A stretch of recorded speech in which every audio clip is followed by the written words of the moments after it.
Аляскад байрлах Америкийн пуужингаас эсэргүүцэх хамгаалтын батальон. Хяналтын өрөөнд цэргийн байдлын зэргийн статус DEFCON 4 буюу байдал тайван байгааг харуулна. Америкт жирийн нэгэн өглөө эхэлж байна. Хин ч хэдхэн минутын дараа улс орон даяар юу болох гэж байгааг төсөөлөхгүй явцгаана. Батальон дээр гинтийн түгшүүр дуугарч номхон далайн хаа нэгтээс пуужин харвана. Тэр даруй цагаан ордон руу Оливиад мэдээлэл ирэх болно. Оливия үндэсний аюулгүй байдлын хурлыг зарлж пуужин яг хаанаас харсныг тогтоохоор оролцоцгооно. За пуужин туршилтынх байх Японы далайн хаа нэгтээ унах байх гэж таамагладагч яг үндэ Америкт унах харж хэлж байгааг нь олж мэддэг. Энд хийн ч итгэж чаддаггүй. Пуужин унах хүртэл 19 минут. Америкийн нэгдсэн улс ингээд дайснаач мэдэж амжилгүй дайнд оролцохоор олно. Эндээс эхлээд кино зөвхөн пуужингийн тухай байгаа болдог. Харин хэдхэн минутын дотор сая хүний хувь заяаг шийдэх ёстой хүмүүсийн тухай болж эхэлдэг.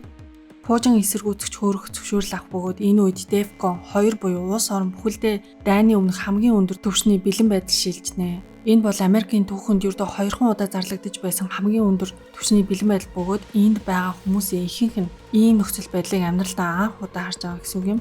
Харамсалтай нь пуужин эсэргүүцэгчийн онох магадлал ердөө 61% байдаг.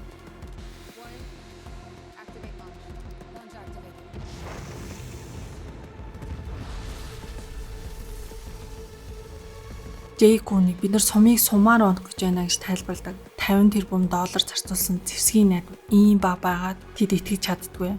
Ерөнхийлөгчийг хуралд орж ирэхэд ч хин энэ пуужинг харавсан талаар тодорхой мэдээлэл ердөөсөө байхгүй байдаг. За Пентагоны батлан хамгаалахын сайд Бейкер хүртэл юу болоод байгааг тайлбарлаж чаддгүй. Тэгээл ердөөсөө Хойд Солонгос, Орос, Хятад гээд цөмийн зэвсэгтэй бүх улсыг сэжилж эхэлнэ. Гэсэн ч хамгаалтын ажиллагаа бүтлгүүцдэг пуужин бусгаж чаддгүй. За ингээд Америк түүхэндээ анх удаа DEFCON 1-ийн бэлэн байдал шилжинэ. Дахин хамгаалах оролдлого хийх боломжгүй босон байдаг бөгөөд пуужингийн чиглэл нь улам тодорхой болно. Хэдхэн минутын дараа Чикаго хот цохилтод өртгөн тодорхой болдог. Одоо энэ хотыг аврах ямар ч арга үлдээгүй.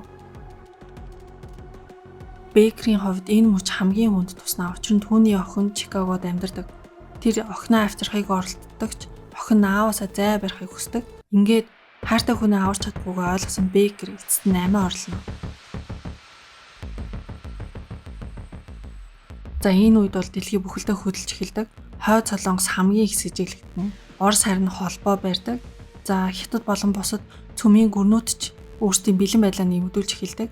Ингээд ганцхан пуужин хэдэн минутын дотор дайны эхлэл болж мэдхээр босон байлаа. Оросын ерөнхий сайд Жейктэй холбогдоод пуужин хөөргөөгүй гэдгийг мэдэгддэг. Хоёр тал харилцан гал нийхгүй байх талаар тохиролцоо хийх гэж оролдогч тодорхой шийдэлд хүрч чадахгүй.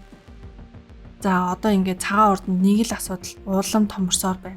Хэрвээ Америк хариу цохилт өгөх шаардлагатай бол яг хэнийг онлох вэ? Энэ асуултын хариултыг хэн ч мэдэхгүй. Цагаан ордноос Оливия нөхөртөө хотоос гарахыг анхааруулж амжина. Харин бусад газруудад нүүлэн шилжүүлэхээр жагсаалтанд орсон хүмүүсийг авч эхэлнэ. Нөхцөл байдал улам хүндэрч, ерөнхийлөх шийдвэр гаргах мөч орцоор байна. Өглөө цэрэгт нь ийм зүйл болно гэж хэн ч төсөөлөөгүй. Харин одоо тэр дэлхийн түүхийг өөрчлөх хэмжээний тушаал өгөх гэж байна. Жейк харин ийм тодорхойгүй нөхцөл байдал таамгаар сонголт хийхгүй байхыг ятгадаг. Америк аль хэдийн цөмийн пуужингаа хөөрөхөд бэлэн болж тушаалыг хүлээдэг. За ингээд холбооны цаана ерөнхийлөгч цөмийн пуужингийн идэвхжүүлэх нууц кодыг хийлж эхэлдэг. Энэ хооронд хүмүүс цөмийн бөгнөөс хордох байрлал орж байгаа нь харагдана. Ингээд кино төгсдөг.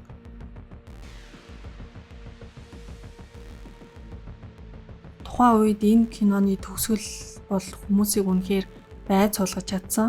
Дээрэс нь маш олон асуултуудтай үлдээнэ. Ерөнхийлөгч яг ямар шийдвэр гаргасан болоо? Тэр нь киноны төгсгөлд харагдахгүй. За Чикаго үнэхээр бөмбөгдөөсөн үү? Ер нь яг анхнаасаа тэнд пуужин байсан уу эсвэл хакертуулсан байсан уу гэдгийг өрдөөсөө шалгаж амждаггүй. За киноны төгсгөлд бол энэ асуултуудын айланд нь хариулт өгөхгүй. Гэхдээ миний хувьд бол энэ төгсгөл айгүйх таалагдсан. Яагаад гэвэл киноны гол асуулт нь тэр пуужин хэн харавсан бэ гэдэгт байхгүй байгаа байхгүй.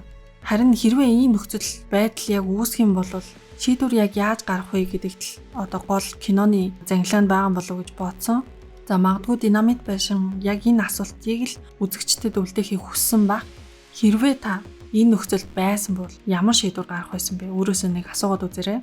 Ингээд манай сувгийг сонгон үзсэнд баярлалаа. Дараагийн бичлэгээр удахгүй уулзцаая.